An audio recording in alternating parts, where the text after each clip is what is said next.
Good evening, everyone, and thank you so much for coming to our Parenting Matters series.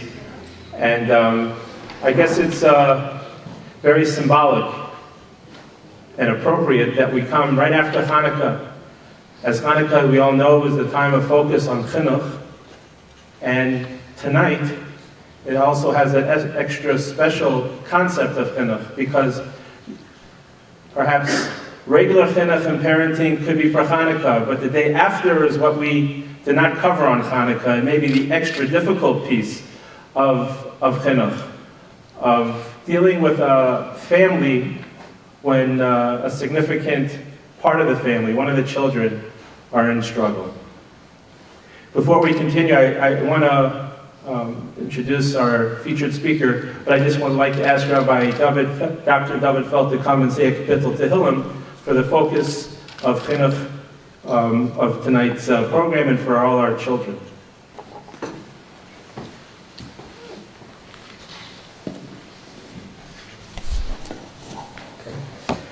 Shir Amalois Esoinai Lorim Ma'in Yobo Ezri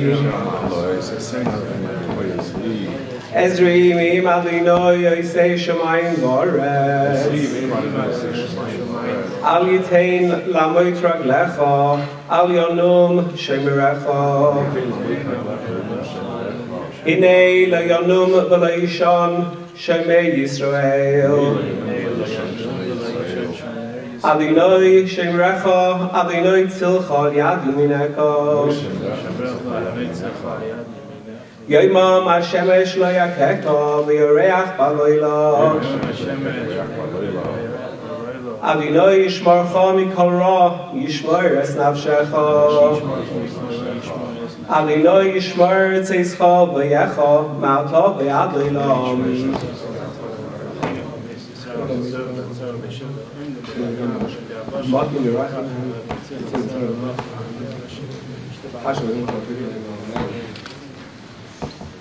Thank you, Rabbi. Our featured speaker does not need my introduction at all, as he is known throughout the country, throughout the world. Talmud and Mir, the son-in-law of Rav Bena Shvinkel, and obviously brother-in-law of Nosson Tzvi Finkel. Rabbi Lapyansky has so much credibility and insights with chinuch, and also a very close Talmud to Reb Moshe Shapiro Zecher Tzadik Livracha, and it's our tremendous schus that we have him here tonight. And without further ado, Rabbi.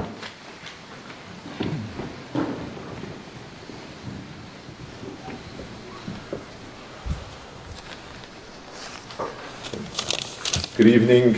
I would like to express hakaras hatov to Madraigos. Some of my children actually went along to some events, and they were very inspired. The whole atmosphere of 3-day Rosh Hashanah, and they came back inspired tremendously. And I want to express my hakaras hatov, and they should keep doing the wonderful things they're doing, the Harvard's Torah to Uda.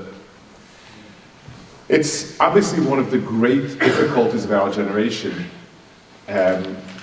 When I was growing up, so Jewish chinuch was really kind of patchy.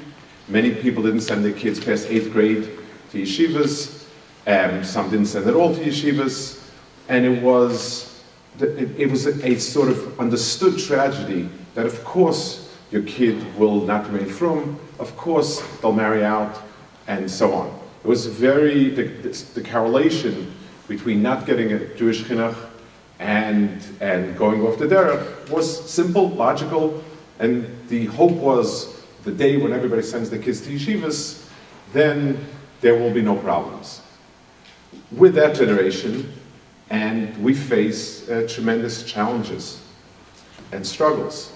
We have, everyone goes to yeshiva, everyone goes to post-high school yeshivas, everyone in the system is doing everything that they should be doing. And yet, many sort of fall off one reason or another. Many are still nominally within the system and struggling. And it is baffling to us. And like I think every nisayon, every challenge that Hakadosh Baruch Hu sends, it's because we need to move to the next step and grow. I would like to focus on the role of a family, parents especially, and siblings, when one member of the family is struggling. It's an incredibly difficult role because it is so painful, one. Two, it also has an echo of reflection on the parents, whether you're conscious of it or not conscious of it. It's a statement that you're a failure. It is the most devastating statement that you're a failure. So the pain of the child suffering, and usually when we say somebody is off the derech and struggling, we don't mean he discovered Kantian philosophy and is trying to figure out about the ultimate cause and stuff like that. It means he's struggling with his life, drugs, drinks, who knows what else. And the pain is immense, and the sense of shame, guilt, the most powerful senses of a parent's possible failure are at play, which means we either shut down and unable to cope with it, we either reject the child totally, many different reactions, because we usually don't have the emotional strength to deal with it. So what is our role? What is our obligation? How do we look at it? How do we look at a child that expects everything, gives back nothing, lives up to no values? He's stealing, he's doing drugs, he's angry that supper wasn't there when he came in, and all he has is nasty things to say against you. Is it right to keep on feeding his bad habits? A person should be giving to the world and so on. Our basic sense of right and wrong is tested tremendously. Those are all extraordinary problems. There are professional people today who you'll hear from, but I would like to give a bigger picture coming from things I heard from Rebbeim, I guess a broader perspective about the role of the home and the child. The first thing I would like to speak about is what is it that will be the primary factor in a child settling back into some sort of acceptable orbit. So besides the professional treatment, so usually a child has had some terrible trauma of some sort that has sort of shipwrecked him or her. But if we're asking ourselves, what is the primary motivator of where a person ends up? So I'd like to offer two insights from my Rebbe Chaim Shmulevitz. It is one of the, as a side remark, Rebbe Chaim Shmulevitz was a Shiva to me when I came there. He was a Gaon Olam of learning. He was a tremendous masmid. And yet he had an incredible sense of the world and people, and he was incredibly worldly, and sometimes you wondered, like, he just had a natural sense for it. And he expressed it in the shmuz and all that. I'd like to deal with two things that he said that will help us understand where a person ends up. The first one is with Shaul HaMelech. Shaul HaMelech did not listen to Shmuel HaNavi. He messed up twice. Once when he brought the carbon too early because the pressure of the people, and he couldn't handle the pressure. He was reprimanded for it. The second time when he let Agogi alive and he let some of the sheep, he did not kill out everything like he was told. And Shmuel HaNavi comes to him and tells him, it's over. HaKadosh Baruch Hu has torn your monarchy from you. You have despised God's word, and you're gone. After back and forth on it, where Shaul HaMelech protests, and finally he's confronted, and he has no choice, and he says, yes. He asks, Kabdeni no neged zikne amcha.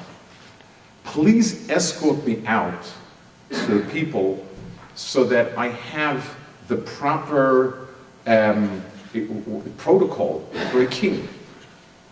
So Chaim asked, is he living in a fool's paradise? I mean, he was just told you are tarred forever. Every child that learns Sefer Shmuel knows that Shaul HaMelech messed up, and the kingdom was taken away from him. So the hail to the chief that Shmuel is going to come and everybody will clap and say, you know, Yavim Melech, that's going to make it feel good? Was it a fool's paradise? That was Reb Chaim's question. Reb Chaim answered that more than the Aveira, the sense of loss of self destroys a person. Nobody is ever in a situation where he has no personal hope. He may have lost something, may have lost a lot. He's still a Yid, he's still a tzaddik, he's still a big person. But if he walks around with the sense of having lost himself, then everything else will fall apart. So his request was, retain some of my dignity so that I can come to myself and retain what I need to retain. If the bottom falls out and I go flying, then I'm smashed totally. I will not do anything anymore. So it was an insight of Shaul HaMelech wanting to remain an Oved Hashem, a big person, maybe not the king. To do that, he couldn't lose his identity in 1 second. That's how Chaim Shabbatz described it, which means as follows. The reason why we do most of the things we do is because of our sense of who we are. I act in a certain way because I wear a jacket and a hat and I work in yeshiva. That's part of who I see myself. Each one of us sees himself in a certain picture.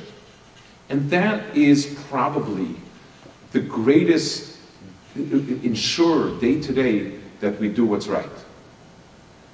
The minute a child loses his sense of being part of it, then he has no reason to do it. A child who is what we call off the derech, and we think he's doing kol davar asur, that's not how the child perceives it. The child perceives it as, right now, I'm upset. Right now, I'm not doing it. I'm angry. I'm this. It's like when a child says to a parent, I hate you. He's angry at that moment. But that's not the bigger picture. It could chas v'shalom become a bigger picture. But it's a long way. There was an article just recently, a few weeks ago, from Eretz Yisrael, maybe it was a few weeks ago, where somebody went around interviewing Haredi girls on the street in Ben Yehuda. And a lot of the girls were upset at the Beis Yaakov for rejecting them, throwing them out. Anikam Harediya. The girl is dressed, I mean, by all standards, subpar. Not a shayla of a centimeter. She's dressed like a girl in Ben Yehuda. But she sees herself as a Haredi girl who's now going through a phase. If we take away the sense of who they are, then they have nothing to come back to. That's very critical. Eventually, it can take a decade. But what does the person see himself as?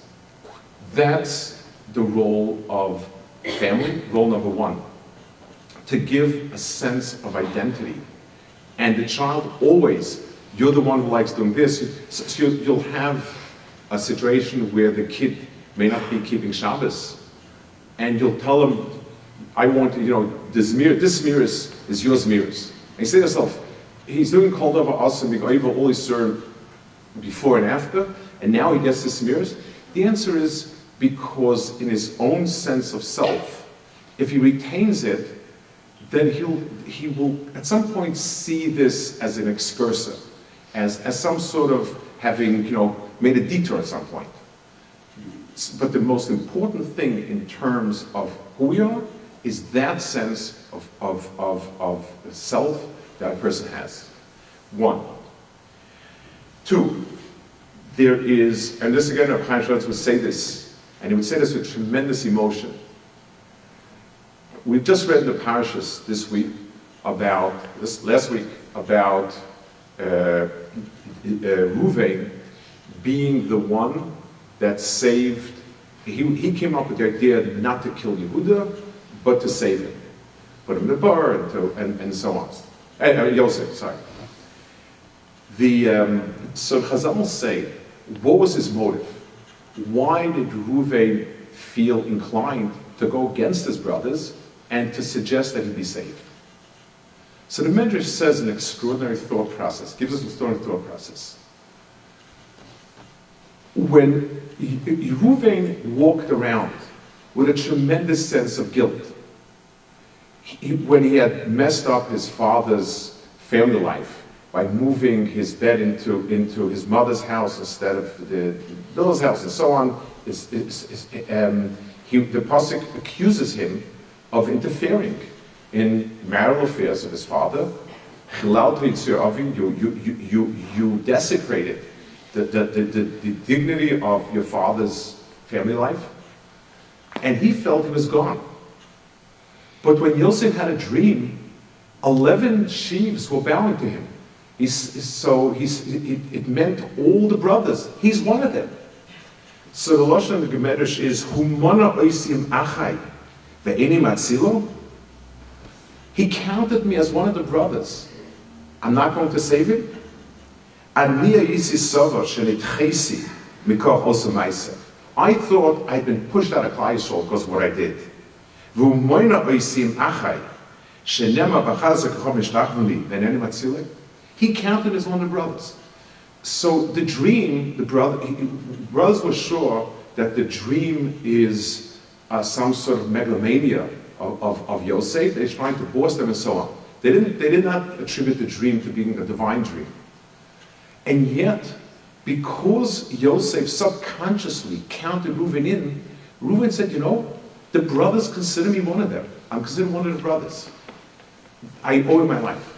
And Chaim would say this with tremendous emotion. So this means that where a person sees himself and how he sees himself is in the long term, this is where he'll be. If he sees himself as part of a certain family, whether in the strict sense of the word, community, and so on, there is a chance, and more than a good chance, that at some point, if his issues have been dealt with, the place he'll come back to is in that framework. So the first point I'm making is that in a situation where you have a child that has drastically gone off, the need to give over a sense that you can never leave, you're always part of us, whether we agree, whether we don't agree, whether it's difficult for us, not difficult for us, but you are a brother or a child, is critical in what will happen afterwards. I want to sort of add a parenthetical remark here, which is not parenthetical. I think it goes to a lot of the bottom, a lot of what's sometimes wrong. We are not God, and we're not giving final judgment on people. We have the obligation to do what we can to set people straight. It's an obligation to anybody, and it's doubly so and triply so as a parent. But that means we need to always sit and calculate what will bring about the appropriate results. The anger at somebody getting away with murder is, that righteous anger is detrimental sometimes when it makes us, when the decision we make worsens the problem. The type of, self-righteous anger. He's also this, and now he expects this and this. You're right, you're 100% right. Well, if we're talking ethics and morality, you're 100% right. Our job is not to judge the child, it's to figure out, I know where I want him to be, and obviously this behavior is totally unacceptable. What is going to move him to the right direction?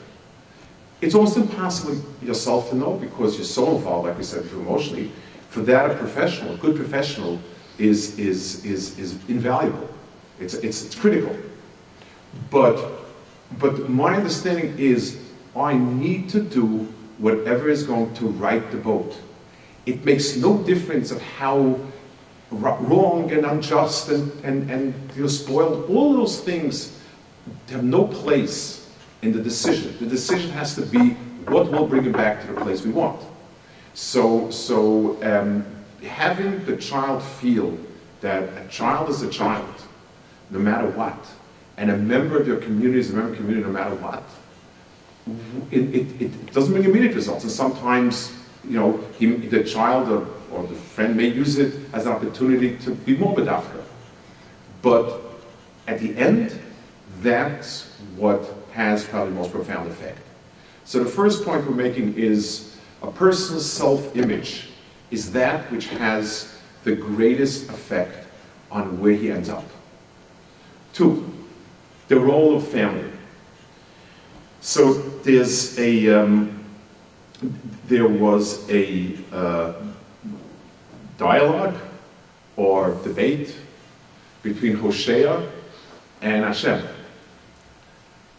HaKadosh Baruch Hu gave a very difficult prophecy and told Hosea that the children of Israel are strayed, and the names they call them it's as if they were children that are illegitimate. B'nei Znunim. They're not, it's like a child that's not your child. That's what so Hosea said, get rid of him, switch him for better. So HaKadosh Baruch Hu told him, I want you to go and find a woman on the street and marry her. A woman on the street, I mean a euphemism. He married her, they had children. And then Hashem said to him, dump her. And he said, I can't. She's the mother of my children. So Hashem told him, your children, who you don't even know if they're your children, you can't get rid of. And this woman who sells herself, you can't get rid of. And me, my children, through Avraham, Yitzchak, Yaakov, I should get rid of. In other words, HaKadosh Baruch Hu told him, I may rebuke my children. I may cause them to suffer consequence, but they will always be my children. So what we learn from here is, a child is a child is a child no matter what. Now, a person may say, a person's human being, I can't handle it anymore. That's a statement that could be reasonably evaluated, and then I could say I need to take a step back. A professional can help guide, make rational decisions. But down deep, a child can never, should never be rejected. That's what HaKadosh Baruch Hu told Hosea. And it's a lesson inscribed in Navi. It's shocking, it's powerful. It's there to read. 2, the Gemara says, and this Gemara was affected Chaim so powerfully. David HaMelech had a son who was a har, and his name was Avshalom. Avshalom was from a woman who had not been Jewish. She was captured and she converted, but sort of a forced conversion. The conversion itself was lacking. He was very handsome, very strong, very driven, and he tried to overthrow his father. He desecrated his father by taking his father's wives and living them openly, an act that's incredible in terms of you cannot get a morally more depraved act and something that has there's no way to excuse it, and try to make himself king, which probably would have meant he would have killed his father somehow. He was killed. And it says, David HaMelech cried over him. Avshalom b'ni Avshalom mite musek tachteh. He mourned him tremendously. The Gemara says he cried 8 times, 7 times to take him out of the depths of Gehenna, and the last time to bring him Gan Eden. So that means David HaMelech knew that objectively he belongs in the lowest Madraiga of Gehenna. But his love as a father wasn't to deny that. He didn't say, well, Avshalom was a real tzaddik, nobody understood. He didn't say that, didn't deny it. But my job is to stand and to pull him out. Reb Chaim Shmulevitz had a minhag that people thought was unusual.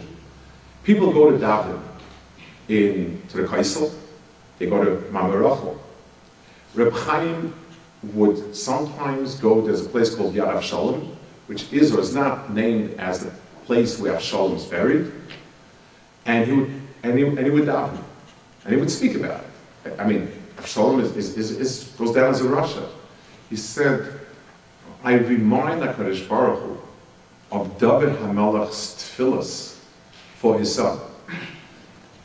I remind HaKadosh Baruch Hu that a parent never rejects a child, whatever it takes to take him out of where he is and to bring him to the good. It took Reb Chaim's depth of feeling and understanding to bring this out. We would speak about it occasionally. It was very, very powerful whenever he spoke about it. Everyone knows the song about Madraigos, and yes, he did cry and he was very emotional about Madraigos. But this was an insight that was unique to him. So again, David HaMelech did not deny reality. He didn't try to cover up and say that he's something that he isn't, but he was extremely, extremely insistent that it's his job, since he could do so, to pull him out from wherever he is and bring him back to whatever is good and so on. So the role of a family, of a parent, is never ending to do what it takes to bring the child to the good. Is direct confrontation a good way? In these situations, no. Is any other, any things that work in normal circumstances would work here? The answer is no. But it means you never give up in tefillah, you never give up in reaching out to the child, in including the child, and so on. I want to tell over 2 or 3 stories that bring out this point. And the first point was a story of Chaim Shmulevitz this is a story that I personally witnessed, heard, and was there when it happened. There was somebody in yeshiva that was caught reading books that he shouldn't. Nothing terrible, that's the truth, but whatever it is, the Kanaim got hold of it, and they made a whole big to-do, and they came to Chaim Shmulevitz, and they told him, they gave him an ultimatum. If they don't throw out this bacha, they're going to leave. Reb Chaim spoke. He said a big shmooze and was attended, 130% attendance. Besides the whole yeshiva, there were many other people there because people knew that he was going to speak about it. He had 2 comments to make about his, 2 comments that are not relevant to us about the thing itself and so on. And his 3rd comment was, the worst human being that exists is Amalek. Where did Amalek come from? So everyone knows Esau, but there's another piece to the puzzle. His mother had tried to marry into Avram's family and was rejected. So she went to the next best and said, Esau is sort of part of the family, and married him. So Reb Chaim said, Amaleks are born of rejection. When you reject somebody, the person has no hope, and he acts that way. When a person is hopeless, he acts that way. So therefore, he said, I will never, ever reject anybody, and I don't care what you do. He said, one condition, if I feel somebody's affecting others negatively, then I have to weigh life against a life, and then the person goes. But if it's just his own wrongdoings, no matter how much I may disagree with it, rejection is not an option, because rejection breeds the worst evil. So, and he said it very strongly, and he basically confronted the people. There was one of them for sure, I know was one of the most cautious in like yeshiva. He was a man in his 40s who was a renowned Talmid Chacham. And Reb Chaim stood his ground. This person, by the way, is an extraordinary human being. I mean, I don't know what was the cause effect, but he happens to be an extraordinary person. The person that they wanted to throw out. One story. And that to me was attest Reb Chaim's point of never rejecting somebody. A second story about a parent, and this is something that I also witnessed. I'm not going to say the name of the parent because the parent is not here anymore, but the child still lives. The parent was one of the great Balei Musa in Eretz Yisrael, one of the giant Balei Musa of the previous generation. He was also noted mechanech, great psychological insight, and somebody who was asked world over for different advice, insights. He was a personality with tremendous, big Balei Musa with tremendous insight in psychology and so on. A son of his went off, really in a bad way. This is going back to the 70s, possibly the early 70s. I'm trying to remember approximately, but something like that. This big Balei Musa never let go of the person, of the kid. I wouldn't know, my life dissected, but I do remember the following. This big Balei Musa was invited to speak in Yeshiva as a guest to say a shmuz. Occasionally they would call a guest in.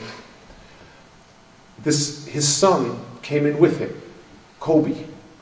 His son had long hair and peace beads. The beads with we're going back to the 70s, remember, so for those who don't remember. I think he wore something like extraordinarily hippie sandals and pants to match, and he reeked of something other than tobacco smoke. And he walked in with him. I was shocked.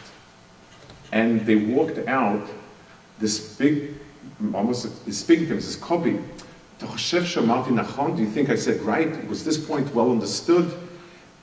And he treated him like he would be the son that's sort of his confidant.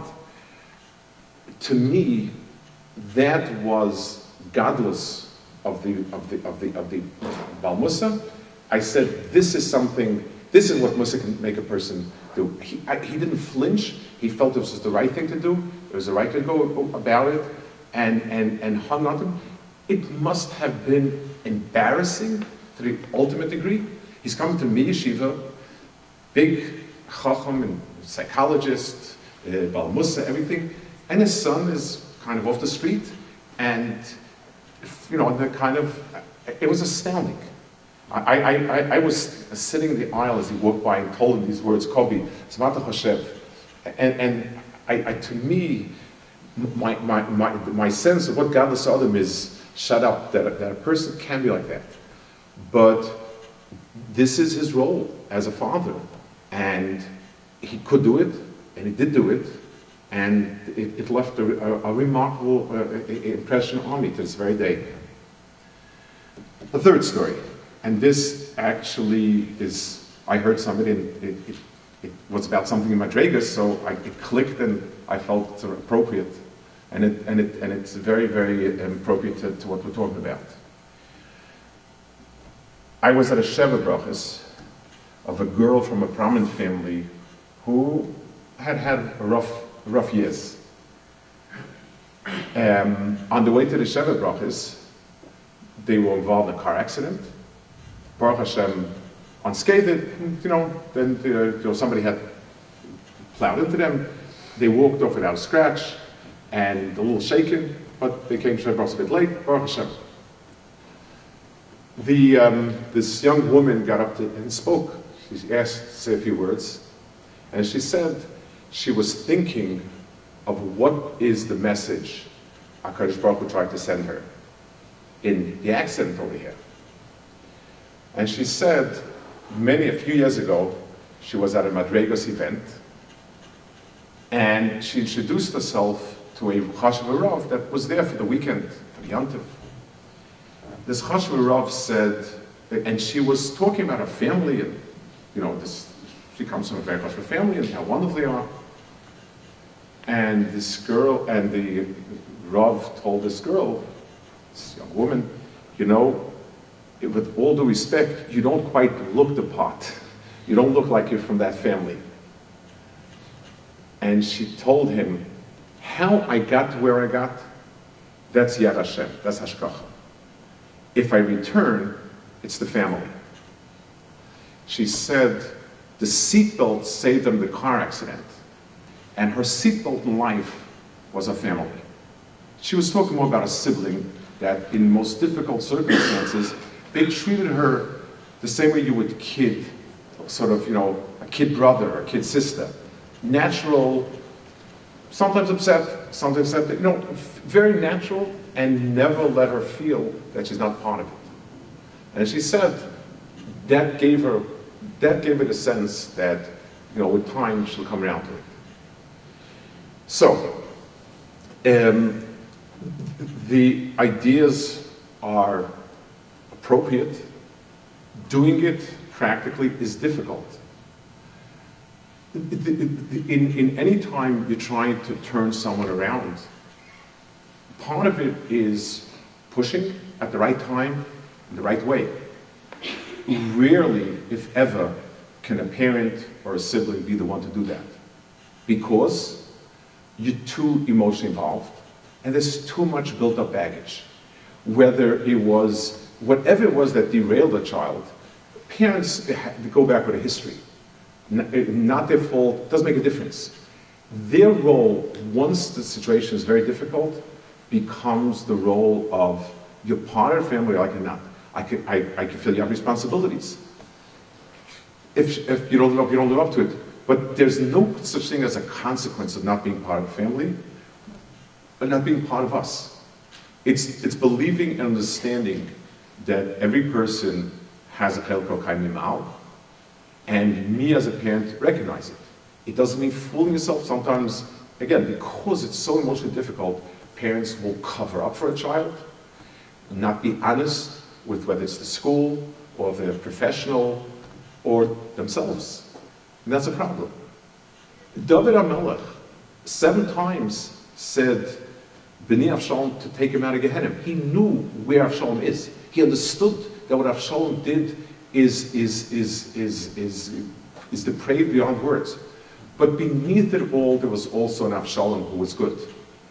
It takes a lot of work. And David HaMelech was big enough where he could, with his tefillah, whatever, he could do it. We can't usually do it. I don't think ever.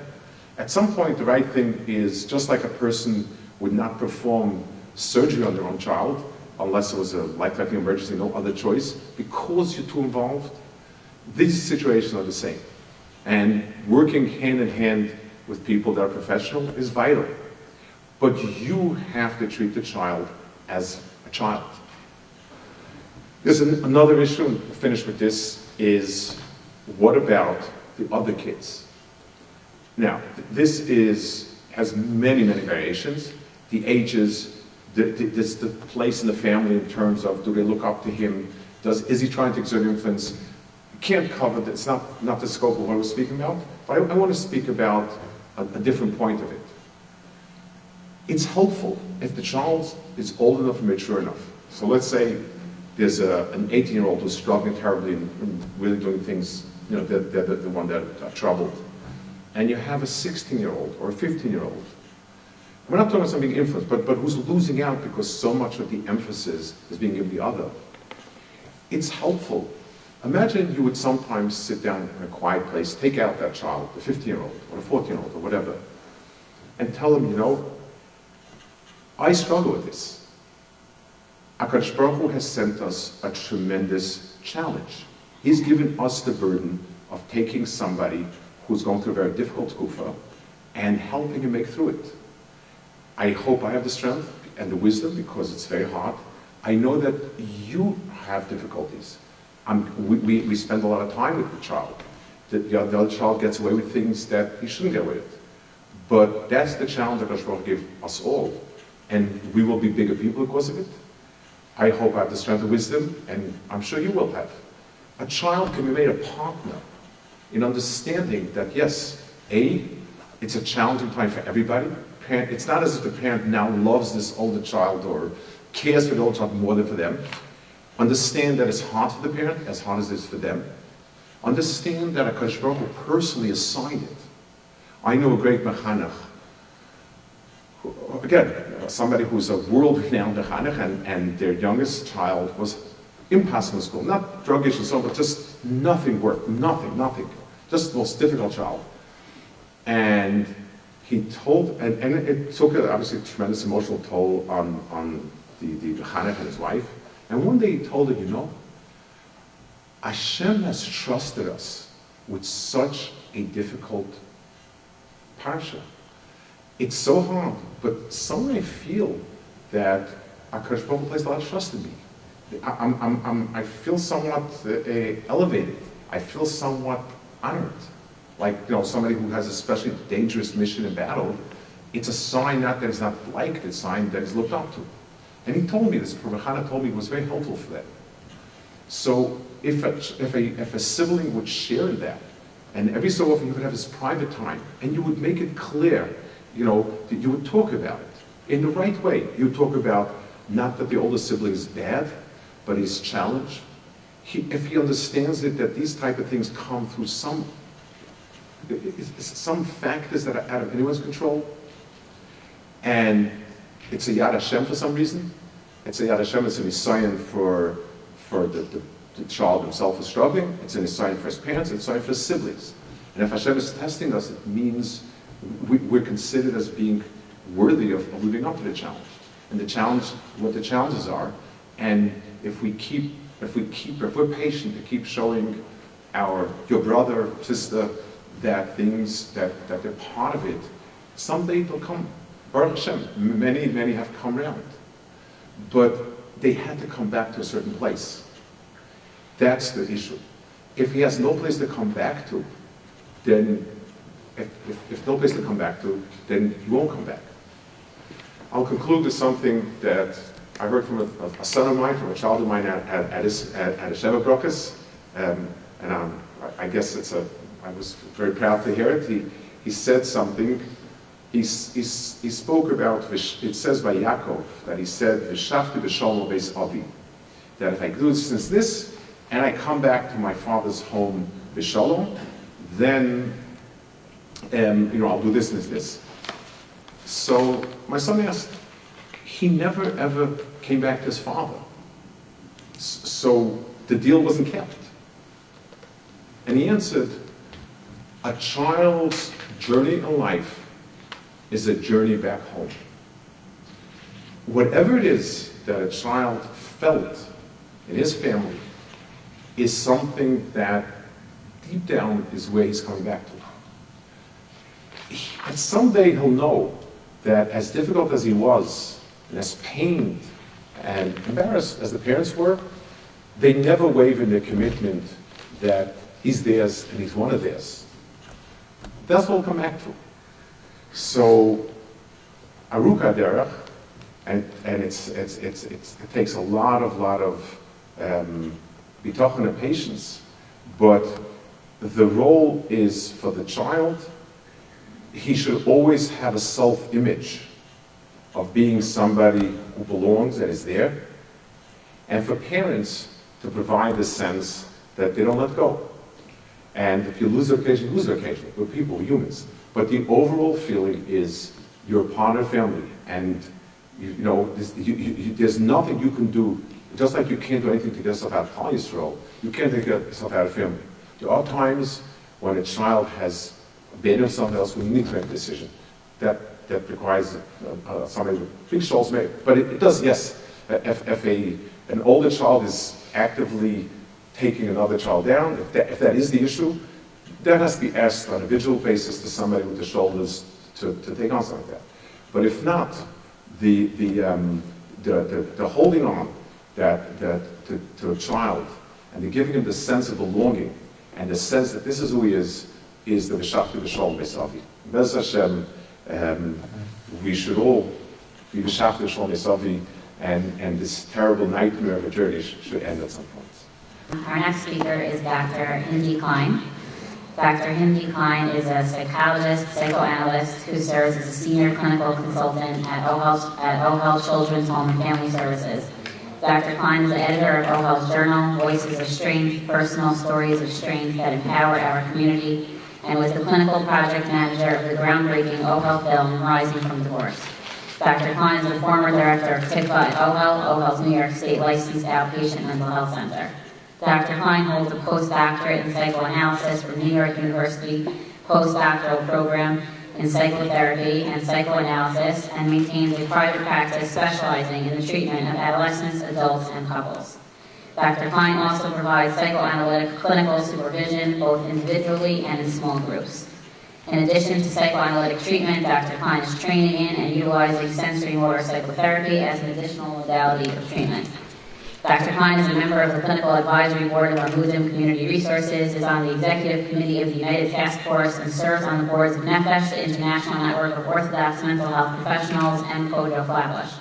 Dr. Klein is the recipient of several community service awards and has presented extensively and written on a broad range of topics that are of great interest to her, including trauma, attachment, postpartum depression, divorce, and countertransference.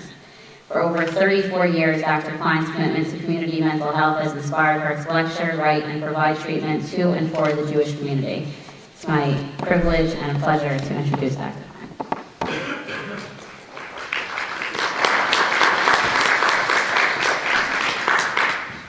Okay, hello everybody.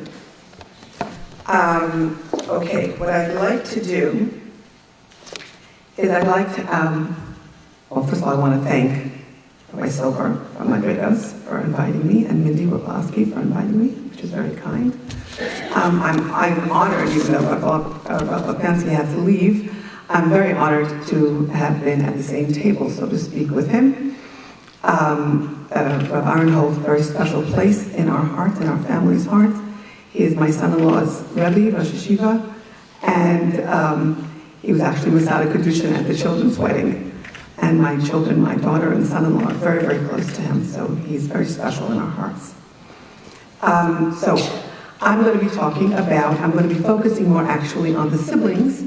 I want to talk more about the siblings. Rav Yansky really focused on the struggling child, and with the main focus of the child being off the derech. And that is certainly a very important part of what we look at when there is a struggling child, but there are other struggling children.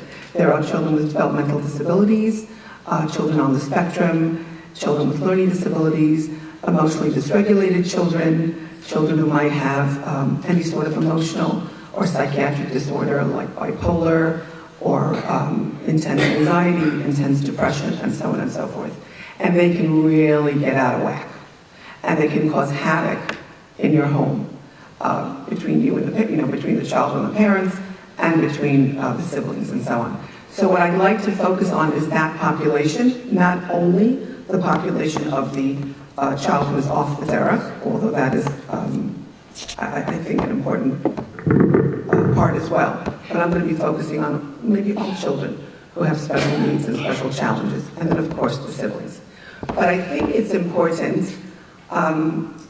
I think it's important to start out with, because to me, knowledge is power. If you know something, if you're learned, and if you're educated, then you are able to understand things in a different way, process them, and then make good decisions, good choices. So I'm going to start out with not how to talk to the children this way or that way, which I will get to, but I'm going to talk about neurobiology, which is our way of understanding how the brain works and what happens in the brain. We all have our brains, and we all have our right brain and our left brain. And so I want to start out by talking about neurobiology. I also want to talk a little bit about general parenting skills, just understanding how to parent properly, which is also something that can be extrapolated to the siblings who are struggling with a challenging child or to the challenging child. And then also the specific roles of siblings, and then, how do you work with the siblings in a family where there's very often there could be chaos. If I have time, are you going to have time? Let me know. Give me my 5 or 6 minutes. Hands up. If I have time, I would love to get to how we take care of ourselves as parents, as couples, as husband and wives who have to struggle with this every single day, with their families, with their siblings, with their challenged child. How do you understand yourself, and how do you take care of yourself? So I'm hoping I'll be able to get to that as well.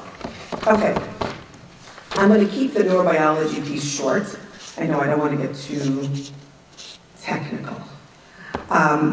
Okay, upper brain, lower brain, right brain, left brain. Okay? Right brain, empathy, emotion, nonverbal communication, eye contact, facial expression, empathic attunement. That is the emotional part of your right brain. And that is what you want to reach out to when you're trying to get an understanding of how your child, or whoever you're dealing with, is feeling. Left brain, the logical, the linguistic. The left brain is the letter of the law. The right brain is the spirit of the law.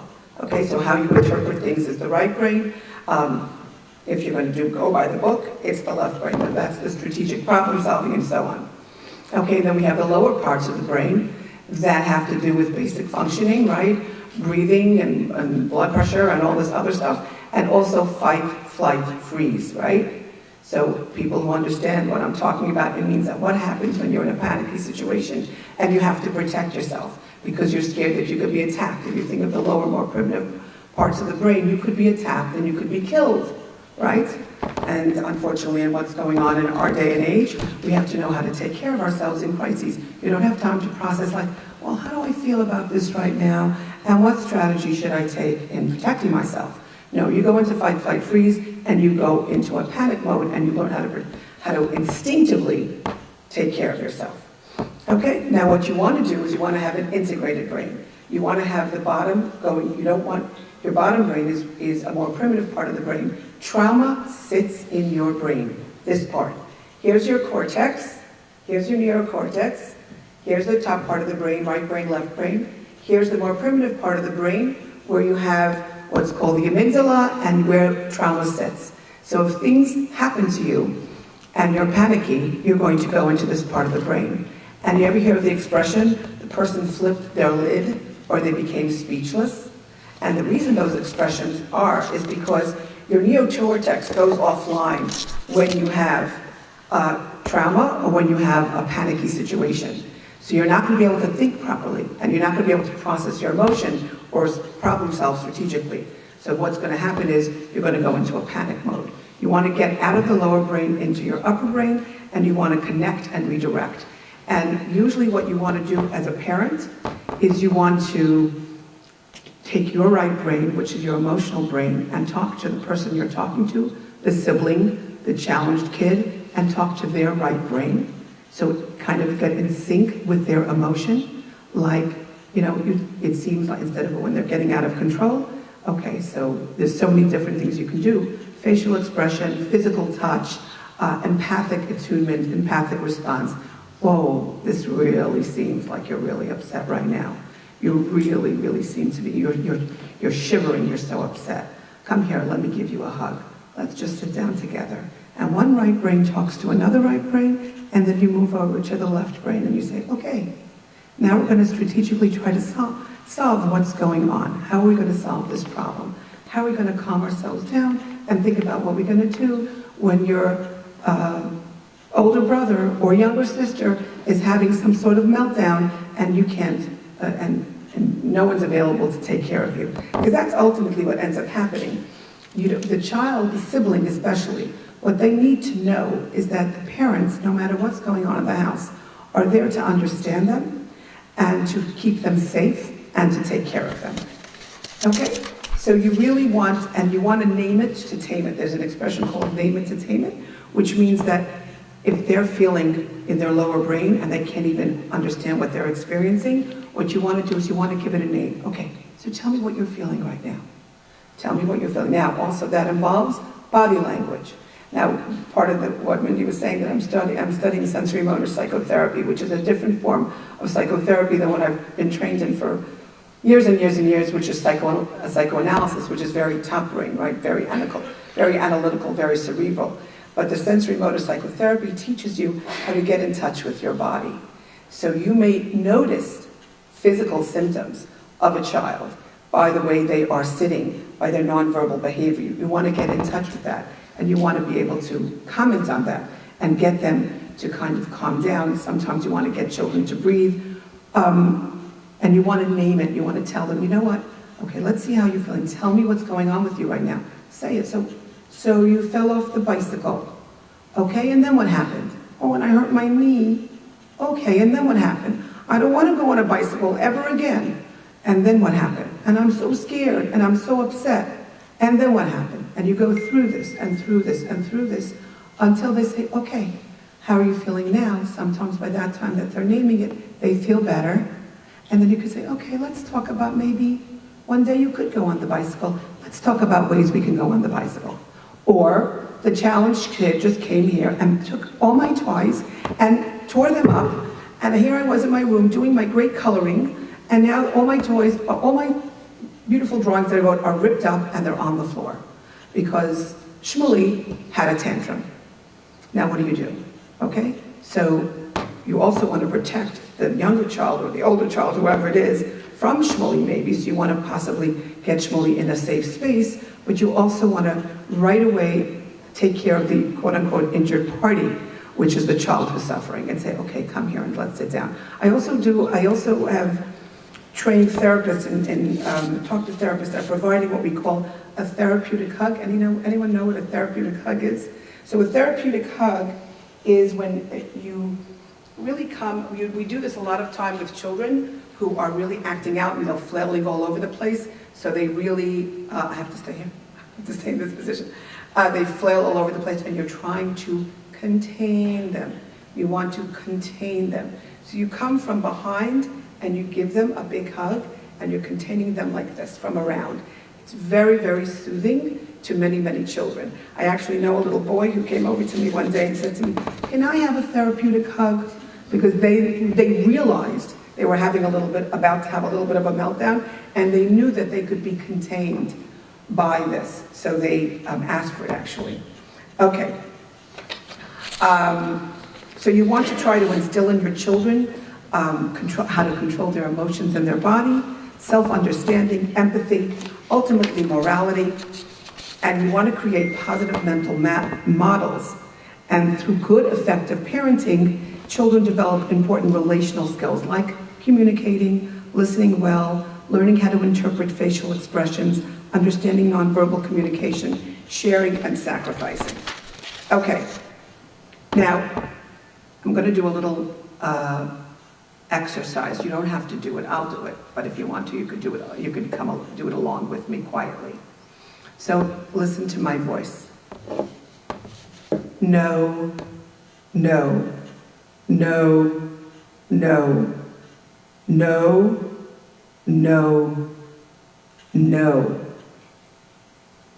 Or yes, yes, yes, yes, yes, yes, yes. I don't know if you felt a difference between hearing the no's or hearing the yeses. But technically, the no is a reactive. When you're in your lower brain, you're in a reactive mode, and it's a no. When you're in your upper brain, you're more receptive, and it's a yes. When they do studies, they find that the yes, the receptivity, kind of calms your blood pressure, the tone of voice. It's very calming, and it's very soothing, and it can really calm you down. And it's important to try to decipher when you're working with your children, when you're working with your kids who are getting upset in the family, and when they come to you, are they in reactive mode or receptive mode?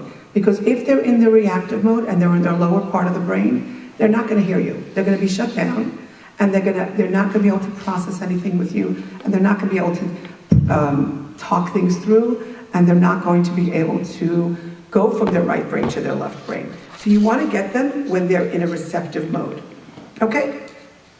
But you also want to get them to understand, it's very important for children to understand, and we'll get to this a little bit again later, because some of the concepts I'm going to be repeating over and over again, because they're important concepts.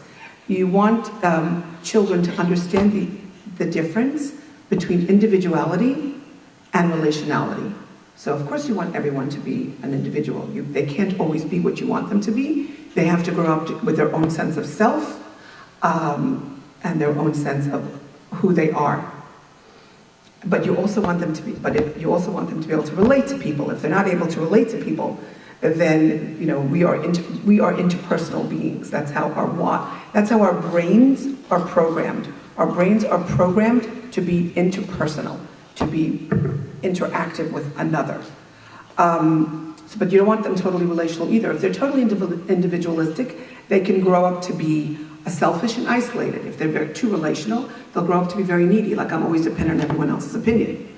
Like, can I make my own opinions? No, I have to kind of, and then you kind of grow up with this codependency or this neediness and this insecurity. So you want a nice balance between individuality and relationality. Okay, so now let's talk a little bit about general parenting skills. That's just a very quick, there are books and books and books that are written about the neurobiology of the brain. I brought along a lot of books. This is like show and tell. And I'm going to advise you which books to buy. I have a lot of books, and I'm not going to tell you to necessarily buy all of them. But there's some books that are like really, if you're working with children, if you work with children, you have children, you're going to have children, buy these books. Number one, Dan Siegel. There are 3 books. There's a lot of books here, but there are 3 books that I'm most probably going to recommend more than the others, and we'll get to them. 3 books, but I'll name them all now, and then I'll refer to them later. Dan Siegel is a child psychiatrist. Anybody hear of Dan Siegel? Raise of hands. Okay, ladies. Dan Siegel is a very well-known child psychiatrist who's written many, many, many books. He's into neurobiology. His books are easy to read and so informative. They're amazing. So what I tell all my parents that I work with in my practice, all the parents that I work with, I tell them to buy Parenting from the Inside Out. Anybody here familiar with that book, Parenting from the Inside Out? It's an amazing book. I'll talk about it in a little while, what he posits, and how important it is. And then of course, this book, which talks about what I said in 2 minutes. He has a whole little book on it, The Whole Brain Child, right? The Whole Brain Child. Right brain, left brain, lower brain, top brain. You want to go from top to bottom, from bottom to top, and then right to left. Okay, and then this is something that we'll talk about soon also, and this is Siblings Without Rivalry. This is Faber and Maislish. They wrote the book, How to Talk So Kids Will Listen and How to Listen So Kids Will Talk. That's a very famous, somebody just told me, actually I have to say 2 things. Number 1, I have my husband sitting over there, so I have to mention him because he is really my soulmate and the person who helps me with everything. So he's been amazing, so I have to thank him. That's Nissen Klein over there. And number 2, my daughter, Dr. Malky Meyerfeld, who is also a psychologist, who has been extremely, extremely helpful because actually parenting, she does parenting workshops. She's a psychologist in Muncie, and she does parenting workshops in Muncie. And she was actually very helpful in giving me some thoughts about this talk. And she recommended I buy this book, Siblings Without Rivalry. And this is by Faber and Maislish, and they wrote this book. She told me that they are now, because this book was written, the original Listening to Kids, was written, I think, in, in the 70s maybe, and they are now in their 90s and still going strong. Okay, so how do you develop the ability to be empathically attuned to your child? Okay, and this goes for all the children. So we're talking about the siblings, we're talking about the challenging child, right? So you want to be empathically attuned. Empathic attunement really develops very early on from a process called attachment, which I am not going to get into because I don't think I'm going to have time for that. But attachment is, in a sentence, the relationship that develops between the parent and the baby. Usually it's the mommy and the baby. So what we call the mother-infant dyad. And there's various forms of attachment: secure attachment, insecure dismissive, insecure anxious, inconsistent. So the more secure attachment you have with your child, the healthier the child will be. Because if you grow up in a home that is very chaotic or very disturbed with a disturbed mother, then the child will develop what's called a disorganized attachment, and then they will ultimately be very disturbed themselves. So you want to have, and through this attachment, ultimately you develop what's called empathic attunement. And you grow up to become empathically attuned to others. In other words, you want the parent to be empathically attuned to the child, but you also want the children to grow up to be empathically attuned to everyone, right? Because ultimately, these concepts that you discuss follow them, right? They're children with their parents, then they grow up and ultimately become wives, mothers, fathers, husbands, fathers. So these are things that follow them for years and years and years. So it's not just about, I mean, today we're talking about siblings, but these are concepts that follow you forever. Okay, so you have to understand your child, right? Understanding the child's inborn temperament, activity level, persistence, how distractible they are, how sensory they are. Some kids love to be mushed and hugged. I have grandkids that come over to me and they smush themselves into me. They're just very physical and they love that physicality. There are some kids that are much more reserved. They don't like necessarily, not like they don't like to, they're not tactile defensive in the way that don't touch me, but this is not their thing. They're more reserved. They don't need to be smushed all the time. Know that. Know who you're dealing with. Their mood, their intensity of their emotional expression. Some kids tend to be loud. So you say, oh my God, that child is so loud. It's not even that they're so loud. That's their temperament. Their temperament is to be louder and more flamboyant, not because they're doing something wrong, because that's the thing. The other child wants to go sit in the corner and read a book, and they're so happy, and that's good. That's fine. I've had other children that I've worked with over the years. I don't work with very young children anymore. I used to do a lot of play therapy. When I did play therapy with children, it was usually in my office. I didn't go outside with them, but I've worked with children in other situations and I've spoken to a lot of mothers who have said to me, they're very motoric. The kids are very motoric. They need to move. They need to move. They can't sit in one place, and they're getting more and more hyper, and they can't contain themselves. So I'll say to the mother, what are you going to do about this? So she says, you know what? I'm taking my child out for a run. They literally go outside. They go up and down the block. They run backwards, they run forwards, they run around in circles, but they run. Why? Because the kid's letting off steam, right? What do we know about exercise? Endorphins. We know yoga. We know exercise. It releases certain chemicals in the brain that are soothing to our brains, right? And you want that soothing chemical in the brain, and for some people it really calms them down. Know that about your children. Okay, I do at this point with sensory, I'm going to do a couple of things. Again, you can or cannot follow me. But I find this very, very, I do this with children. I do this with, right now I'm only working with like 15-year-olds and up, but I find this very soothing for adolescents and also, for children and for adolescents and adults. Because a lot of times, because the trauma sits in this part of the brain, you need to calm down the body, like where do you feel it? I feel it here. I can't breathe. Oh, my stomach, it's killing me. Oh, my back, it's killing me. I need to calm down. I need to calm down. Okay. We're going to get you calm. We're going to get you calm. One of the ways we get them calm is there's certain things that can be very calming. But you can't just do this for a second. You need to sit with this. Okay, so you put one hand over here on your heart, and then you put one hand on your tummy, and you press. And you could even do this too, it's okay. And you just press, and you sit with it for a few minutes. I would say about 3 minutes. Another one is hand on your heart, hand on your forehead. Another one is hand underneath your arm which is connected to your heart, and then the other hand over here. And that's what we call like a containment. It's very containing. It very much calms the person down. Okay? What you want to do in general when calming children down is what will happen at home sometimes is that there will be a rupture. We talk about the concept of rupture and repair. There will be things that happen at home. Now, by the way, rupture and repair refers to everybody, not just between the struggling child or the siblings, right? Rupture and repair refers to any sort of relationship that has been ruptured. I often talk about rupture and repair in therapy when something happens between me and a patient, where the patient gets annoyed with me, or the patient gets upset with me, and they're angry, and you need to understand their anger, and you need to contain the anger.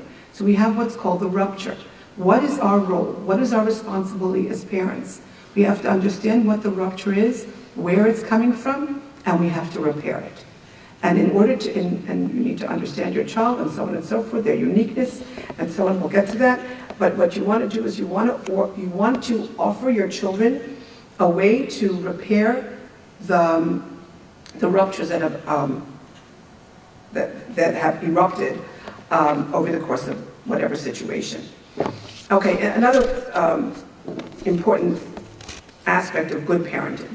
Now, I actually say this to my couples. I do a lot of premarital work, and I do a lot of work with couples who are married, recently married. But this goes for everybody, parent and child, teacher and student, husband and wife, very important, okay? And this is what I usually do with in my counseling, in my therapy with couples. 3 C's, I call it the 3 C's of marriage, okay? Communication, compromise, and conflict resolution, okay? So communication we understand, compromise we understand. This goes between parent and child as well. Conflict resolution. What's conflict resolution? Not that you're never going to fight. You're going to fight. Parents fight with their kids. Husbands fight with their wives. Wives fight with their husbands. Teachers, students, friends, girlfriends, guy friends. People get into fights. What do? It's the way you fight. Because everybody's going to fight one way or another. It's the way you fight. Under that I have 3 things. No name calling, ever. No name calling. Extremely destructive. Okay? So no name calling. No hitting below the belt. You know what that means, right? Saying things that are really nasty. And speak in feeling language. Okay? So it's not like you're a you-know-what. It's that I'm really feeling very sad, very angry, very disappointed, very something because of whatever's going on. And you talk like that to your children. Or you teach them to talk like that to you. So they're not going to come in and start screaming about the struggling child and yelling and screaming, but they're going to come to you and they're going to use their right brain and they're going to tell you what they're experiencing and how sad they're feeling and how frustrating they're feeling because of what's been going on. And you're going to work with that. Okay? And that is a very important part of communication with your children, because they have to learn that people are going to fight and there's going to be blow-ups, but there's going to be a rupture and there's going to be a repair. Now, as this, I'm going to say a note, which I'll mention it now, maybe I'll hopefully come back to a little bit later. As parents, you need to understand yourselves and where you come from. And that's a very important piece. So let's say you are a parent and you are dealing with a struggling child and 4 other siblings that are pulling at you, and you're getting very, very overwhelmed, like Rav Aaron said. You get very, very overwhelmed. It's really, really hard. It's really challenging. You don't always have the strength or the patience for it all the time. What do? So then you get triggered. You could get triggered. Oh my God, you know what? I know when I was growing up, and I would get and my father, when he would get impatient with us, he would yell and scream and then storm out of the house. Such anger issues, and it was just triggering what's going on at home. That is triggering for a parent to remember what happened to them when they were children. Parenting from the inside out. How a deeper self-understanding can help you raise children who thrive. You want your kids not only to survive whatever they're going to survive, but you want them to thrive. You have to understand yourself first. You have to understand your own sense of attachment, what you experienced, and how that's going to impact on your child. Interestingly, there are a lot of studies that have been shown that it's not so much what you went through. If you are a parent that is coming from a traumatized or whatever, struggling or challenging household, if you're able to make sense of it in some way, even though you might have had a really bad experience, we call it making a narrative, a coherent narrative of what you experienced. So a lot of times this was done through research, when Mary Main, who was the researcher, interviewed adults, and she didn't so much look at the experience and how resilient they were, but she looked at how they told their story. How coherent was their narrative? Were they all over the place and disorganized and not even able to tell the story straight? Or was their narrative very coherent? And they said, I went through some really hard stuff, but I tried to make sense of it. I had Amunah in Hashem. I went to a therapist. I had a really great mentor, a great teacher, and so on. So that is how you try to make sense of what's going on in your life and how it shouldn't impact future. If we are unable to reflect and learn from our past, we become vulnerable to passing this on to our children. Okay, so let me talk about just some general principles. This is an interesting study, which is very, very important. A researcher, a sociologist by the name of Bengsten, Bengsten. He was a sociologist who looked at 4 generations of families What is the main predictor that your great-grandchildren will more or less have the same values as you? What's the number one predictor? The number one predictor is the level of connection and closeness between the parent and the child. So if the great-grandparent had a close connection to the grandparent, the same with the parent, the same with the child, it's very possible when you get to the child, their sense of values and their sense of connectedness and their sense of relationality will be similar to the way the great-grandparent was, because through the generation, you stay very close. That was the biggest predictor, which I find very interesting and very fascinating. Okay? So you want people to stay close. You don't want them to stay too close. What happens when a child grows up and says, Mom and Dad, I don't want to be like you. Love you, darlings. Love you. You're great. But you know what? I don't want to be a doctor. I want to do something else. And the parents are so disappointed. Oh, my son, the doctor. Oh, my daughter, the doctor. Oh, my daughter, the veterinarian. I don't know. What happens? You have to give them that sense to be able to grow. Okay. Mindfulness. I'm going to name a few things, but I'm going to go through them quickly. But I want to go through mindfulness because that's really important. You're attuned to everything that's going on in the moment. That's what mindfulness is. You are sensing how you're breathing. You're sensing what you're thinking. You're sensing what you're feeling. You're very attuned to what's going on in the moment. And this is the way you are and what you teach your children. And you teach your children to breathe. You teach your children to understand what they're experiencing in the moment, right here, right now. I'll say to a child, right here, right now, what are you feeling? You're here with me. I'll do this with adolescents. Okay? Right here, right now, what are you experiencing? What are you feeling? Okay? And that's mindfulness. What are you thinking? So, do this. Here's a little exercise. Think of 3 words that describe the relationship with your child. Could be the sibling of a struggling child, could be a struggling child. Think of 3 words. Do these words resemble those that you would use to describe memories of your childhood experiences with your parents? Or don't they? How do they differ? Maybe they're totally new. But you want to be mindful of that, because are you parenting exactly the way your parents did, which might be beautiful or may not.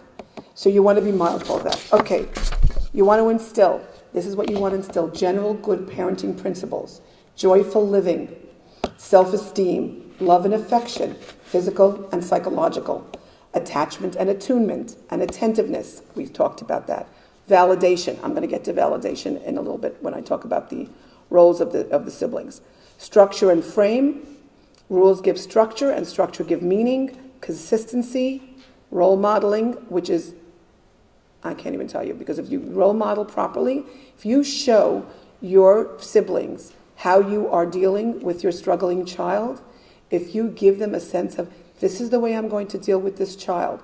It's really tough, and it's really hard, and it's a struggle for me too, but I'm going to use my right brain, left brain, and I'm going to maintain a sense of calm with the struggling child and be as loving and as accepting and as validating as possible and as tolerant as possible.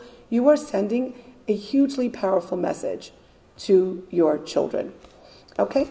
Positive reframing, tolerance and acceptance. Okay. Let's talk about the siblings. The stone in the pond, we call it. One of the books referred to it as the stone in the pond. What happens when you take a stone and you throw it into the pond? It has a ripple effect, right? So it happens to all the family. So there's a greater ripple effect. The closer the family members, the more there's a ripple effect. As you get to other family members, grandparents, aunts, uncles, because, I don't know maybe how many people are aware of this, but a lot of times when you have a child who's struggling and you have other siblings who could be struggling too because of this, everybody's got ideas, right? Forget about the parents. Everybody is going to tell you what to do. Everybody's very smart. The grandparents are going to tell you what to do. The aunts, the uncles, the cousins, the friends, everybody's got eitzah for you. So that will happen afterwards, but we're going to talk about what happens inside the family. So when one member of the family has special needs, the impact can be felt by relatives near and far. It is as if the pebble has been thrown into a pond, creating a ripple. The closer the relationship, the more profound the effect. Okay? and all the family members are usually affected. A lot of times, obviously it depends on the situation. I think when a child is off the derech, it has a tremendous effect on the nuclear family the most. The question is how much it affects the grandparents. I'm sure it does. There's always a sense of embarrassment and shame and like, what did we do wrong and how did this happen? And sometimes it has nothing to do with you, and even though you do feel a sense of shame, but sometimes there's other things. There's medical illness. There's children who are medically sick. So those children, you don't feel that much shame because what can we do? The kid is sick. What about Asperger's? What about autism? What about very significant emotional disturbance? The child is schizophrenic. The child is bipolar. The child is having temper tantrum. They're totally dysregulated. So then also this will affect this. That I actually think that psychiatric dysfunction very often affects the siblings even more than a child who's off the derech, because a child who's off the derech is in their own little kind of category almost. But a child who's very dysregulated and very psychiatrically impaired, also they can cause a lot of fear in the other children. They could be attacking the other children. And I agree with Rav Aaron in terms of keeping your children there and keeping your children safe with you. The kid who's off the derech, every child, you want them home. Unless there is something going on in the family that is putting the other children at risk. And I don't mean just kind of like teasing or bullying a little bit, because that has to be dealt with. I'm not saying not. But I'm talking about, God forbid, if there's trauma, meaning sometimes we have situations, and I've had the situations where I've treated young women whose brothers sexually abuse them. Now, sometimes it's a huge secret that only comes out of my office because nobody ever knows about it, including the parents. It's like this huge surprise when they find out. They really are surprised. Very often they're very shocked. Like, how did this happen under my nose? So that affects the siblings terribly. But sometimes when it comes out, and it comes out in the open, which I've seen in certain cases, if it's a secret, then the secret may be held. And then the person who has to be in therapy for a long time. But when it comes out in the open, I've had situations where the older brother, in this case, there was an older brother who was sexually abusing younger sisters. He had to leave the house. Beside the fact that he could be arrested and put in jail, I'm not even going there with the legalities. But he had to leave the house. And it's not safe. It's not safe for the children, little girls, little boys, to be in the house with this older sibling or younger sibling, whomever is the perpetrator. Okay? You want to help other children manage their lives as normally as possible in a home that may be chaotic at times with difficult but necessary responsibility.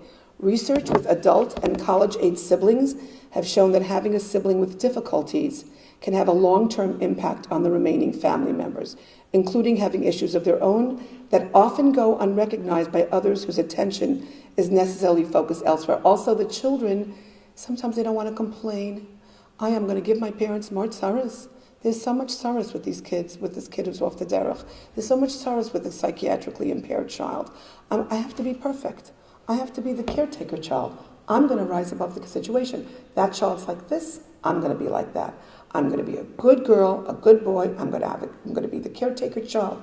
I'm going to help mommy and Abba with chores or whatever. Because meanwhile, they're not getting their needs met. They're not getting the attention they need. They're not getting their feelings processed, their fears processed. Because a lot of times kids are scared. Is this what's going to happen to me? Am I also going to have this kind of condition? What's going to trigger me that I'm going to go off the derech? Well, this child is doing this and getting away with it. Hey, maybe I could do something. I can get away with it too. So, but underneath that is fear. Like, what's going to happen to me that I could become like that? Well, if there's schizophrenia in the family, or bipolar, or borderline personality in the family, is this what's going to happen to me? Am I going to end up in a psychiatric institute the way Yankee did? Or the way Devorah did, because now they're in the hospital because they tried to kill themselves. And is that what's going to happen to me? So these children are keeping their mouths shut because either they're scared or they don't want to give more tzaras to their parents, or because they want to be perfect. Nobody's perfect. Everybody's entitled to be scared and vulnerable. And those feelings have to be met, and those feelings have to be understood. Siblings of struggling children often try to adjust their life circumstances, trying to be perfect because they don't want to create more difficulties for their parents, and they feel bad about the demands they have of their siblings, making their parents try to keep their demand to a minimum. Or they pretend they don't have sibling. Sometimes they don't pretend they don't have a sibling. Like, how many siblings do you have? Like, they take the one who's like not around because they might be who knows where. And yeah, I only have 3 siblings. Like, hello? You have 4 siblings? Oh, okay. They're not around. They're in the hospital. They're off the derech in Timbuktu. Like, they don't exist anymore. And I'm certainly not getting into a conversation about them. Versus actually talking about it and being able to have the strength to tell your friends, you know, I have a sibling, I have a brother or sister who's psychiatrically challenged, who's off the derech, and my parents are handling it so well, and we talk about it, and it's not a secret, and that they've explained to me what my sibling's diagnosis is. Okay, so we'll get to that. For parents, this is a huge balancing act all the time. They have to balance, like, how do I take care of my struggling child? How do I take care of my other sibling children who are struggling also, but with normal struggles of day to day? Who doesn't have challenges? What child in a regular family, forget about a struggling child, what child doesn't have challenges? They're good in this, they're not so good in this, they had a fight with the girlfriend, you know, like 7th, 8th grade, the chum ship business comes by, the child comes home devastated because they had a fight with their girlfriend, they're in the clique, they're not in the clique. These are normal developmental challenges that our children go through. It's not like, oh my God, a big struggle. It is a struggle, but those have to be attended to. And you have to appreciate, as a parent, the regular, typical, normative struggles that children go through their development. Be there for your child, understand it, spend time with them. Okay, so also in terms of like something like homework, I'm jumping a little bit, but in terms of homework, so one child needs 20 minutes to do homework, so you want to spend equal. By the way, equal, there's no such thing as equal. You go what the child needs. So everyone says, it's not fair, it's not fair, it's not fair. Sometimes life is not fair. Sometimes this child needs more, and you don't need as much. If you have a baby that has to go to sleep at 6 o'clock, is it fair that they go to sleep at 6 o'clock, but you're 10 years old, and you could stay up till 8 o'clock, or 9 o'clock, or 10 o'clock? That's just how it is, because of development, or because of whatever they're up to. Sometimes things are not fair. Sometimes things are meted out according to the needs of the child, or according to what they need to go through, or according to what their needs are, their uniqueness. Okay, just one second. Okay, what they need to understand from you is this. You have to understand and accept the feelings of the children, validate their issues. I'm going to review this again a few times. Recognize that even though their sibling is struggling, their needs are special too. Reinforce for overcoming their own challenges. So they were having a problem at school, and they were able, with a grade, with something in school, and they were able to overcome it. They were having a problem with certain with friends, and they were able to overcome it. But you have to be there for them to understand how to process it with them, and a recognition of their uniqueness. I have to say that in my conversation and preparing for this talk, I reached out to a very dear friend and colleague of mine, who many of you I'm sure know in this community, David Pelkovitz, Dr. David Pelkovitz, and he always gives me tremendous insight and wisdoms, and I enjoy quoting some of the things he mentioned to me. So we talked about different parenting styles, right? Permissive is not good, because if you give kids everything they want, they grow up not prepared for life. So if you think you're doing your kids a favor by giving into everything, oh yeah, no problem, you are doing them such a disservice, right? Authoritarian is rules without relationships, causes rebellion. You got to do it because I said so. You better do it because I said so. So you want authoritative, which is what we call the balance of love and limits. I call it, when I talk to parents, I say, here's 4 things you need to know about raising your children. All children. Structure, boundaries, love, nurturance. You need to give them structure, you need to give them boundaries, and you have to do it in a very loving and nurturing way. Okay? Calm limit setting, rational consequences, and the consequences should not be that long in duration. This is a great saying from the Kutzker. Raising children is like being an archer. The closer you hold them to your heart, the closer you hold the bow to your heart, the further and straighter the arrow goes. So too, the closer you hold the children to our hearts, the further and straighter they will go. And the more we put limits on our children, the better it is. Study done in the 70s.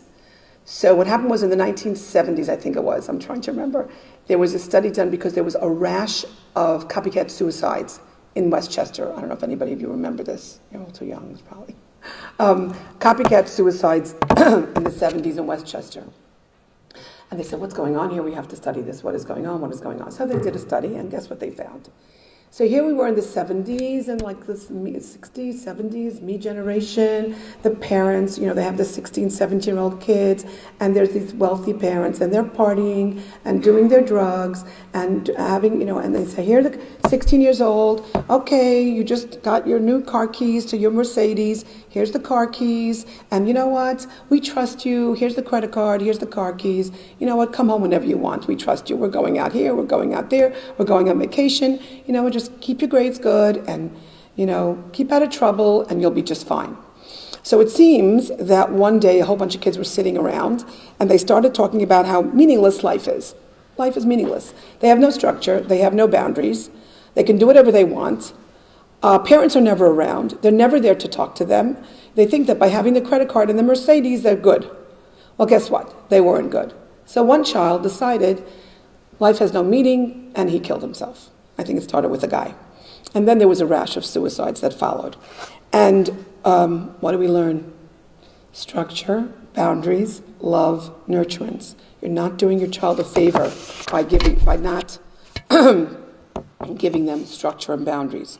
Okay, uniqueness. Okay? Another Kutzker, brilliant saying. There is nothing as unequal as the equal treatment of children.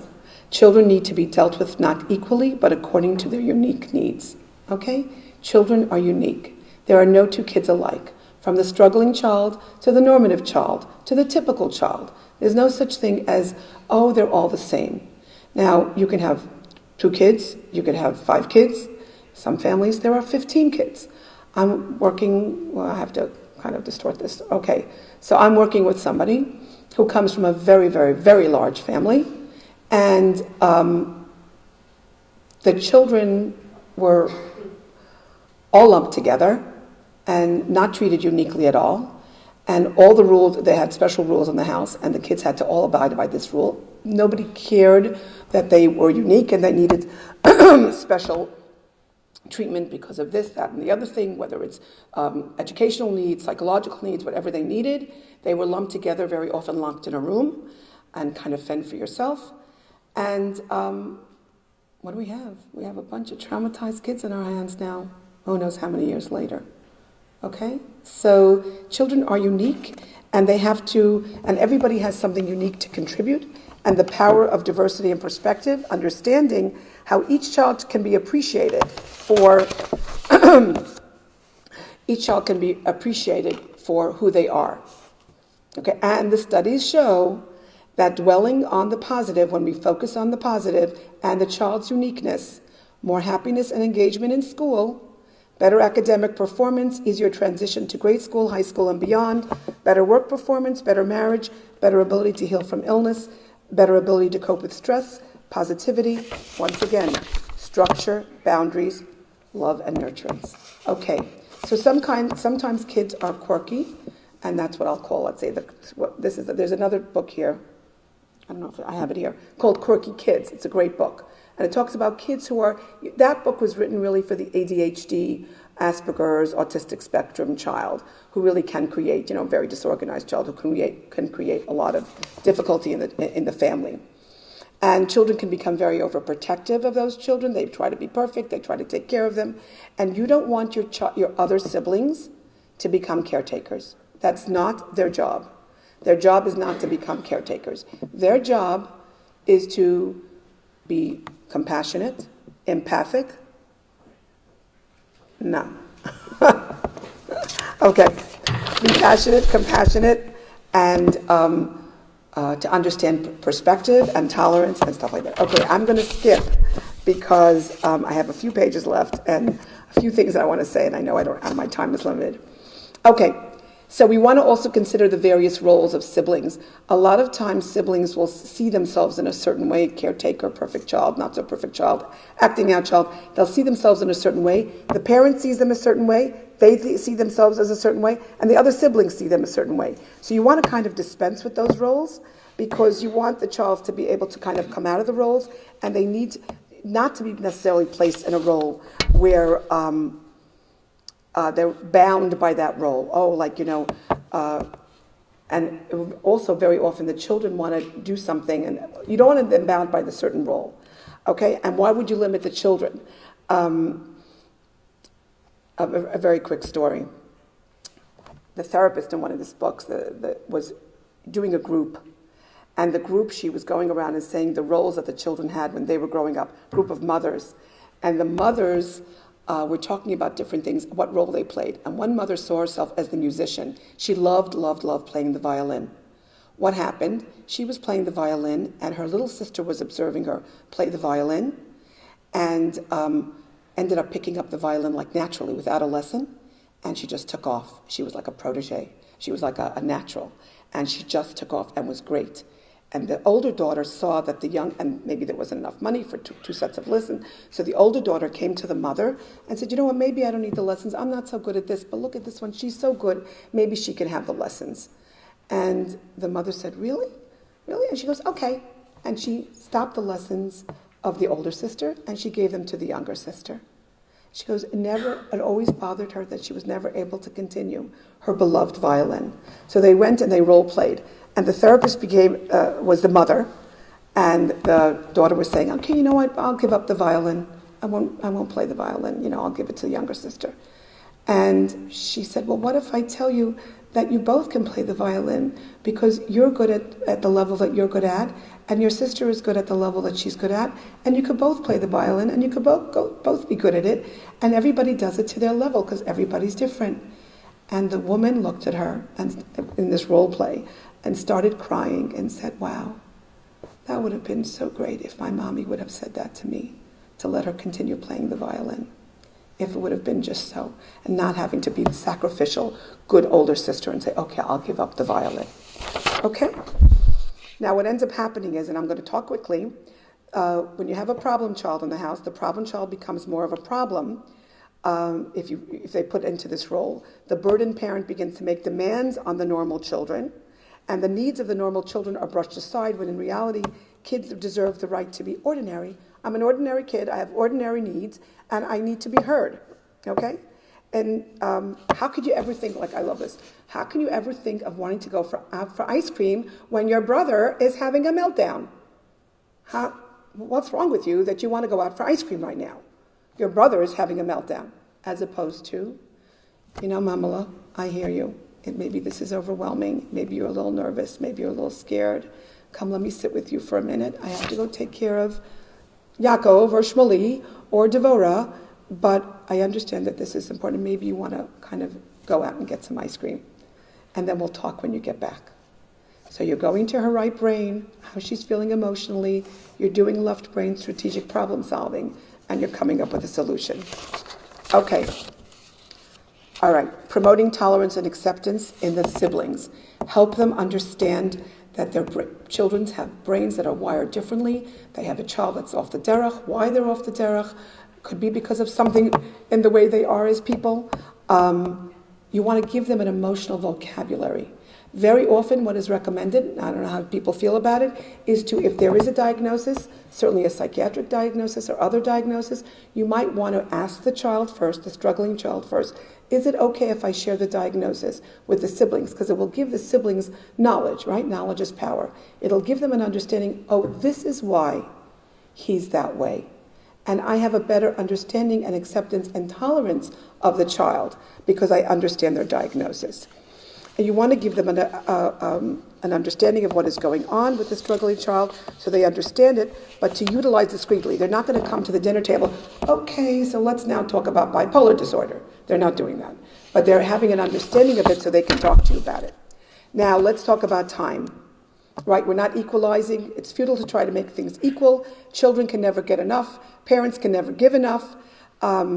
This is not in contrast to giving each child equally what they need. If a child feels that they are getting what they need from you as parents, then they will be able to be much more accepting and tolerant and not so whiny and not so upset and angry when one child is actually getting more because of whatever struggles they're going through. Okay? So now, here's my take. This is what I tell parents, works like a charm. It depends obviously on the family. I like 10 to 20 minutes every night with each child. Realistic? I don't know. Because if you have 12 children, you can't necessarily, and there are some families that have 12 children, but I recommend this too, you're not spending 10 to 20 minutes a night because you're going to be there till 3 o'clock in the morning. So then you might want to do it once a week, or then you might want to do it once a month. But you need to spend, and when I say individual time, very important. You know, the old Western movies, they had a saying, guns at the door. I guess you're also too young for this. But there was a saying in the old Western movies, guns at the door. You keep your guns at the door. New saying, cell phones at the door. No cell phones. I recommend to parents, take the cell phones, put it in the drawer for 2 hours. If you can maintain 2 hours in the evening, when you're busy with your children, when you're talking to them, when you're serving them, when you're homeworking with them, okay. If not, while you're doing your 10 to 20 minutes, once a day, once a week, whatever it is, no cell phones, no interruptions by other children, no interruptions even by the other parent. You are spending, and then sometimes the fathers will do it, sometimes the mothers will do it. You are spending alone, private time with your child. And that could be coloring, drawing, journaling, going out for a bottle of milk, going out for ice cream, baking. Sometimes when you have large families and you need to do things in groups, I found this also very lovely, where you take a group of children and they work together on a puzzle. And then a huge puzzle. And then when the puzzle is done, you frame it, you glue it to whatever, and you frame it, and you put it on the wall, and it becomes symbolic of your work together. Now, somebody had once asked me, well, what happens if the struggling child wants to come and be part of that project? And that's all fine and good. Wow, that's amazing, as long as they can tolerate the patience that you need to kind of do this puzzle. If they can't, they might be told afterwards, you know what, you come back, you're going to put in a piece here and a piece there, you have to adapt to them. But you could do this on a one-on-one, and you could do this with a group. Where they learn that they're going to do something together, because it's going to increase their ability to kind of work with one another and to love one another. And no child need, it should be more than the other. Every child should get what they need. Healthier siblings will be raised to understand that fairness is relative and that everything is not always equal. Okay? Children don't need to be treated equally. They need to be treated uniquely. Okay? You want the kids to understand that my parent understands me. They understand my temperament. They understand the way I feel about things. They understand what I'm going through. They understand my right brain. Right brain to right brain, we call it. And by the way, when you talk to a child, you sit with them face to face and you look into their eyes. You do not look at your cell phone while you're talking to your child. When we did that already, guns at the door, right? You sit and you talk to your child by looking at them, and maybe there might be a little touch or something like that. But the eye contact, also neurologically, neurobiologically, is extremely important. And that's one of the things that we call right brain to right brain. Also, no secret keeping. It's really better if you don't keep it a big secret, hush hush. Oh, you know what, Shmuley has. Oh my goodness, it's a big secret. Because then kids get scared, like, how come we can't know this information? Like, what is so bad that we can't know this information? Why don't you just tell us, and obviously developmentally, in a way that each child can understand it in their way. And also explanations you can give your children. Telling a younger sibling that his sibling, quote, has some difficulties with his anger, and he doesn't mean to be so destructive in the house, even if it seems like he does. He really doesn't know how to control himself, but we're trying to help him learn. Let your child know that you recognize the problem and you're trying to take corrective action. You're vulnerable. You're a parent. You're vulnerable. You don't have all the answers. It's hard for you also. But you want to let the other children know that, and it's okay. They'll see your vulnerabilities. They'll see your frailties. They'll see your humanity. They'll see your humanness. And if they see that, and they see the way you deal with your struggling child, and the patience and the tolerance and the acceptance and the validity. That's the best role modeling you can do for your children, the best. Telling an older sibling, your sibling has some difficulties that he was born with or that evolved, like orthoderic, etc. While you can be mad and manage those feelings, he cannot. That doesn't mean it's okay if he's destructive, and we're trying to get him the help he needs to change his behavior. If you have a diagnosis for your child, you can share it with the sibling. Okay, and this is very, very reassuring to the child. And don't compare your children. I mean, this is like an old age, so you know this. And you try to pay attention to the child's accomplishments. You listen to the fears of your other children, especially after the aggressive outbursts. If one child has a tantrum, has a meltdown, you want the children to be able to speak to their fears. And you develop a safety plan. And develop calming activities. Okay, 2 more things and I'm done. Overall, you may feel stuck mediating the needs of different family members, and you may be so overwhelmed by one that you can't address the needs of the other. But remember, short-term solutions often lead to long-term problems. When you have the time and energy, talk to the healthier siblings. Make their needs important. Remind each of your children that he or she is special in different ways. Indeed, provide reinforcement for them when they try to overcome their specific challenges in their life. We all have challenges, and we try to help each child overcome their challenges and praise them when they overcome these challenges. Just like everyone in life, regular, typical challenges of life that everyone has to work on in life. Everybody's got challenges. We as parents have challenges. So, you talk to your kids, right brain to right brain, so you can move over to left brain and problem solve. You give them individual time. You make sure they know what their needs are and that their needs are very important to you. You do activities with them, and you create a familial space for them so that each child can voice themselves with the thoughts, and they understand that parents too have vulnerabilities. So one last thing. Every parent has vulnerabilities and frailties. We all have it. What do you do for yourself? What type of time do you give for yourself? What type of time do you give to each other as parents? How do you manage your children? Who's running to therapy? Who's paying the bills? One parent is, oh, he'll grow out of it, relax. One parent is a nervous wreck. How do you kind of reconcile all of that? And how do you take care of yourself, right? You know the old saying, you can't take care of anybody unless you can take care of yourself. So do you give time and space for yourself? Do you go to your own therapist? Do you go with your husband on date night at least once a week? When you have challenging children, when you have a lot of other children, give yourself a date night.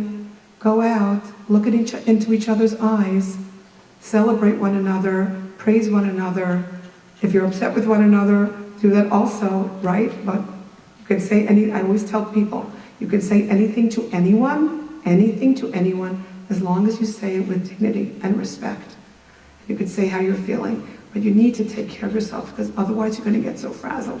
You won't be able to take care of the regular siblings, the struggling siblings, any of the siblings. So think about yourself. And that's what I love about the parenting from the inside out. And also mindfulness, very good. Meditation, yoga, exercise, maybe a massage here and there. A good mental health day for each other. Okay. It was a pleasure. Thank you very much.